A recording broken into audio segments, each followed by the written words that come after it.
We're now just a little more than 3.5 hours away from a big escalation in what has developed into a trade war between the world's two largest economies. An extra 50% tariff on Chinese imports on top of the 34% extra imposed last week, in addition to the 20% originally, 104% in all.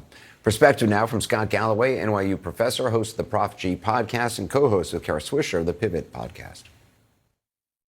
So, Scott, do the president's tariffs make any sense to you, or any more sense to you now than they did before? I mean, and what is the end game here? Do you see this as a route to some negotiation country by country? It would be difficult to think of a more elegant way to reduce prosperity globally than these levels of tariffs. These are more than 10x the levels of tariffs in the first administration. On a gross level, they're actually greater than the tariffs levied in Smoot-Hawley that led us into depression, where we lost a third of our GDP and unemployment was at 25%. If we're looking to alienate the largest trading partners in the world and shove them into the hands or the arms of China, Japan, South Korea, and China are having talks for the first time in a while. If we're looking to reduce our purchasing power, our prosperity, take our markets down, this is literally the most elegant way I could think of doing this. I used to Anderson in graduate school, I was a graduate student instructor in macro and microeconomics. And we used to talk about tariffs the way I imagine they talk about leeches in medical school, saying, can you believe they ever did this? So I don't know what the end game is here, other than somebody who believes he's a great deal maker and can go country by country and figure out a better deal. But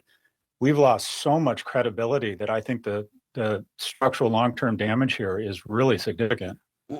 Beyond tariffs, the structural long-term damage, what, to America's reputation, to faith in our economic system? The reputation of America means risk, innovation, IP, great universities. It also means consistency and rule of law. And in literally the last 10 weeks, rule of law has been thrown out the window, whether it's defying court orders or having essentially a used car sale on the White House lawn. It appears we're no longer engaging or holding up rule of law, and we seem totally inconsistent. The tariffs are on, they're off, they're on, they're off. Global trade has been this enormous unlock for the U.S. economy and our prosperity. And anytime we take it down, we get especially hurt. This is the definition of stupid, is doing something that hurts yourself while hurting others. This could not be more stupid. And so to the argument that the administration makes, which is this is to bring American manufacturing back, to have iPhones manufactured here in this country, to have great jobs for people here. The notion that somehow we're just dying for more. First off, we're the second largest manufacturer in the world behind China. We have a lot of manufacturing already. The Cato Institute did a survey about manufacturing. Well, 80% of Americans think we should have more manufacturing. About 1 in 4 and 1 in 5 have any interest in going to work in manufacturing. There isn't a line of people looking to go work at a plant in Lansing, Michigan. Dave Chappelle summarized it perfectly.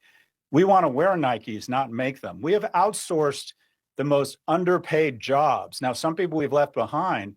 But this notion, Secretary Lutnick said that there are millions of people looking to drill in these screws in iPhones. If these tariffs go through, your iPhone's about to go from $1,300 to $2,100. To produce it in the U.S. would cost $3,500. So we're not going to bring back iPhone manufacturing. These companies produce products on average 50 to 80% less expensively than we do, and we reinvest that prosperity in higher value add products. We import energy from Canada, we refine it, we add value to it, and we sell it at 3 times the price. So the notion that all these great jobs are going to come flowing back to the US is nonsense. America doesn't want these low-paying manufacturing jobs. The basis of trade is that you do a great job of producing something for a lot less money than we do. We do another great job of producing things at a lower cost than you can. It tends to be our products are high value add, very high margin. NVIDIA chips have 50, 60 points of profit margin. Mercedes operates at 8% profit margin. So for every dollar we make, we effectively get a maximum exponential shampoo effect or echo effect of much greater value. Global trade has been the unbelievable unlock for global prosperity. and massive prosperity in the United States. What do you make of Elon Musk's criticism of the administration in particular, some of the folks around the president, Peter Navarro in particular? I called him a dumber than a sack of bricks and a moron. You know, it makes for good theater. I think Elon Musk is going to fade to black. I predicted 3 weeks ago that within 30 days he would be out of government and Doge, because the bottom line is he could not have anticipated this type of blowback. And I think what really sent chills down his spine was when the province of Alberta and Poland, the nation of Poland, said that they were reconsidering their Starlink contracts. His brand has been so damaged by this, sales plummeting in Europe, and Starlink, which is his growth vehicle and now constitutes more of his wealth than Tesla. He's gonna leave the administration because this has not gone well for him. He is seen as someone who is non-empathetic, someone who has usurped constitutional power illegally, and it is really damaging his brand. So, you know, the fight between him and Peter Navarro, that's good theater. He's going to be gone. He's out. You've been very transparent in your podcast about the millions of dollars you've lost in the market in a 48-hour period last week. Obviously, you know, you're able to take a hit, luckily. There's a lot of people who are depending on their retirement savings to make ends meet right now, thinking about retiring, who are now thinking, well, I can't retire. What are they supposed to do right now? Yeah, look, I want to be clear. This really hurts people. In terms of financial advice, and I've got a lot of emails saying, what should I do? My advice for anybody right now is to do the following: nothing. You don't make decisions when you lose someone you love, when you have a financial catastrophe or something really bad happens to you. I don't think you make decisions in the moment because you're not thinking straight. And also, this guy's so unpredictable, he could announce tomorrow that the tariffs are off and stocks could go up, the Dow could go up 2,000 points tomorrow, and then you really hate yourself. What I would consider doing is the following, Anderson, and that is, if you think you're just diversified because you're in an S&P index fund, you're not. You need to be geographically diversified.